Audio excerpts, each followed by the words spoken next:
देखिए, तो जो मेरा आज का टॉपिक है वो है माइक्रोप्लाज्मा। ठीक है, सबसे पहले हम आपका माइक्रोप्लाज्मा की बात करते हैं तो आपका ये कहाँ का है? किंगडम मोनेरा का है ना।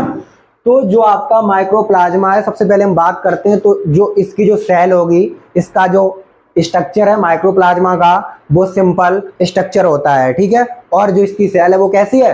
Prokaryotic cell. इसकी सेल कैसी है हमारी? इसकी जो सेल होगी वो हमारी कैसी है? प्रोकैरियोटिक। ठीक है,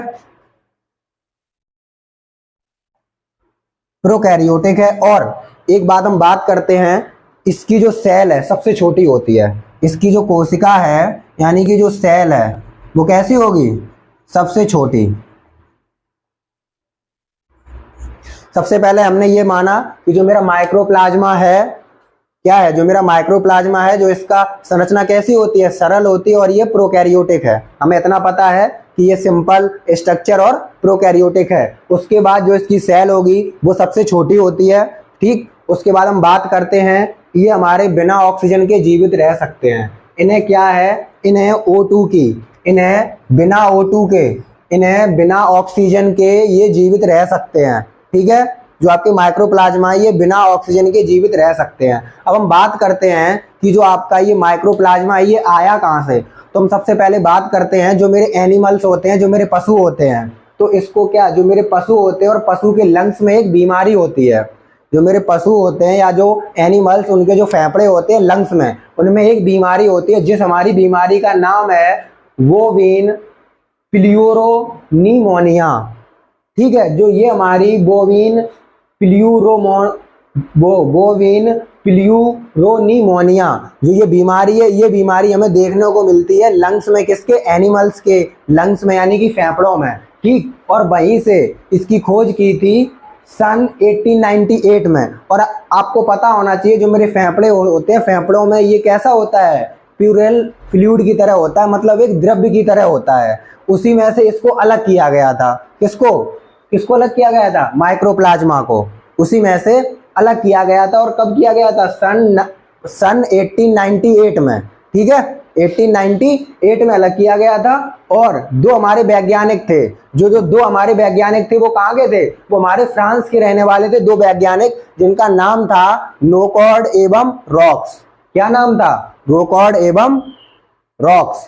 अब हम बात करते हैं, तो इनका जो आकार है, जो इनका साइज है, वो पहली बार नियमित नहीं रहता है। ठीक, ये अपना क्या करते हैं? ये बहुरूपी होते हैं। बहुरूपी का मतलब ये हमारे बहुरूपी जीव होते हैं। बहुरूपी का मतलब ये होता है, जैसे हम इंग्लिश में कहते हैं पॉलीमॉर्फिक। क्या कहते हैं? बहुरूपी को हम बोलते हैं पॉलीमॉर्फिक। कहने का मतलब ये अपना साइज बदलते रहते हैं, जैसे गोल हैं, ठीक है, गोलाकार में है, फिर ये कैसे, मतलब जो मेरा तारा काय के हो जाते हैं, जैसे तारे के जैसा भी अपना साइज बना लेते हैं। ठीक है, तो आपको जो मैंने इसके बारे में सबसे पहले जो मैंने बताया वो मैं फिर से रिपीट कर दे रहा हूँ।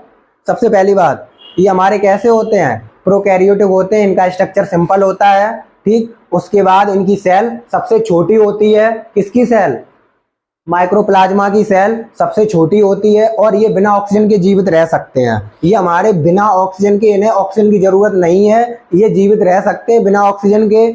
उसके बाद अगर कोई ये बात करता है कि भाई ये कहाँ से आए, ठीक, ये कहाँ से आए, तो हम फिर से आपको बता रहा हूँ, जो मेरे पशु होते हैं या जो एनिमल्स होते हैं, उनके लंग्स में एक हमारी बीमारी हुई थी, तो उसी लंग्स में से एक लिक्विड भरा गया था, और जो मेरा जो वो द्रव भरा गया था उसी में से इनको अलग किया गया था। ठीक, और जो हमारी बीमारी हो रही थी पशुओं में, वो कौन सी बीमारी हो रही थी? वो हमारी बीमारी थी बोविन प्लियूरोनीमोनिया। ठीक, ये बीमारी हो रही थी, इसी में से इसको खोजा गया था। और खोजने वाले दो हमारे साइंटिस्ट थे फ्रांस के, एक थे हमारे नोकॉर्ड और दूसरे थे रॉक्स। ठीक, और कौन सी सन में खोजा था? 1989 में। क्लियर? और ये हमारे बहुरूपी होते हैं। ठीक है, इनका कोई साइज अभी जैसे गोलाकार है, फिर हमारा तारक की तरह हो जाते हैं। और इनको हम पता है वायरस और बैक्टीरिया की बीच की कड़ी भी बोलते हैं। मतलब ये वायरस और बैक्टीरिया के बीच के पाए जाते हैं। ना तो ये पूरे वायरस होते हैं, ना ये पूरे बैक्टीरिया होते हैं। ठीक है, अब आगे देखते हैं।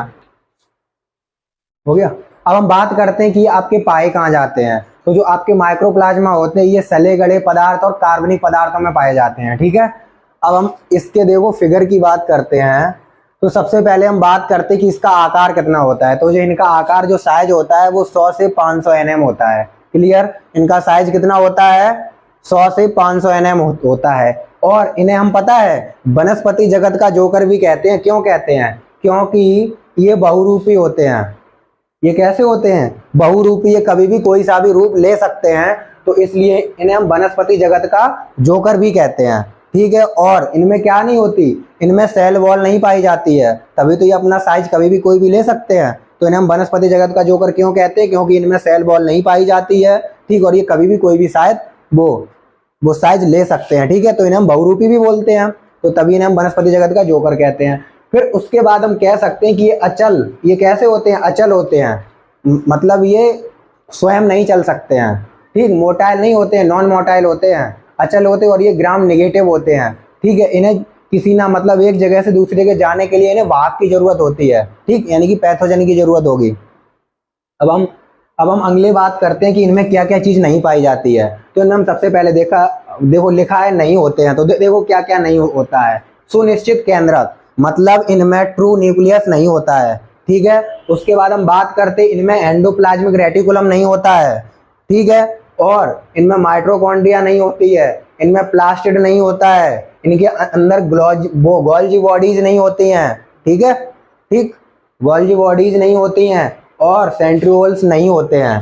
इनके अंदर क्या क्या नहीं होता है, सबसे पहले ट्रू न्यूक्लियस यानी कि सुनिश्चित केंद्रक नहीं होता है, उसके बाद एंडोप्लाज्मिक रेटिकुलम नहीं होता है, फिर इसके बाद माइटोकॉन्ड्रिया नहीं होता है, फिर इसके बाद प्लास्टिड नहीं होता है, फिर इसके बाद गोल्जी बॉडीज नहीं होती हैं, फिर इसके बाद सेंट्रियोल नहीं होता है। क्लियर, ये चीज इसके अंदर नहीं होती है। इसके अंदर क्या क्या चीज हमें देखने को मिलती है, तो हम सबसे पहले बात करते हैं आरएनए, वो डीएनए होता है, आरएनए होता है, और साइटोप्लाज्म होता है, यानी कि कोश का द्रव्य होता है। ठीक है, उसके बाद इनमें 70S राइबोसोम होता है। ठीक है, क्योंकि राइबोसोम आपने सुना हो 70S 80S, तो इनके अंदर 70S राइबोसोम्स होता है, और प्रोटीन होती है, इनका लिपिड होता है इनके अंदर, और लिपिड के बाद इनके अंदर कोलेस्ट्रॉल होता है यानी फैट। ठीक है, और प्रोटीन्स भी होती है, राइबोसोम्स है, ये चीज पाई जाती है। उसके बाद हम एक बात करते हैं आपसे कि इनके अंदर जो इनका साइटोप्लाज्म होता है, यानी कि जो कोश का द्रव्य है, उसके चारों ओर एक मेम्ब्रेन होती है, और जो वो हमारी चारों ओर मेम्ब्रेन होगी, उस हम मेम्ब्रेन को कहते हैं लिपोप्रोटीन। कहने का मतलब है वो हमारी मेम्ब्रेन लिपोप्रोटीन की बनी होती है। इसके अंदर क्या होता है, साइटोप्लाज्म, और साइटोप्लाज्म के चारों तरफ एक मेम्ब्रेन होती है, उस मेम्ब्रेन को हम क्या बोलते हैं, लिपोप्रोटीन। लिखा है कोश का द्रव्य और एक झिल्ली होगी, उसे हम लिपोप्रोटीन कहते हैं। क्लियर, अब हम इसका ये जो साइज है, कुछ बात है जो मैंने नहीं देखो, प्रोटीन है, डीएनए है, आरएनए है, ठीक, राइबोसोम्स हैं। उसके बाद ये क्या है, ये है रेस्पिलिकेशन। ठीक है, और हम बात करते हैं जो इसकी देखो बोला गया है लिपोप्रोटीन है, लिपोप्रोटीन मेम्ब्रेन होती है, वो भी 3 लेयर, और किसके आसपास, इसके साइटोप्लाज्म के आसपास। क्लियर, ये हमारा क्या था, माइकोप्लाज्मा, जो मैंने पूरा यहाँ पे एंड कर दिया, बहुत अच्छे से बताया। Okay guys.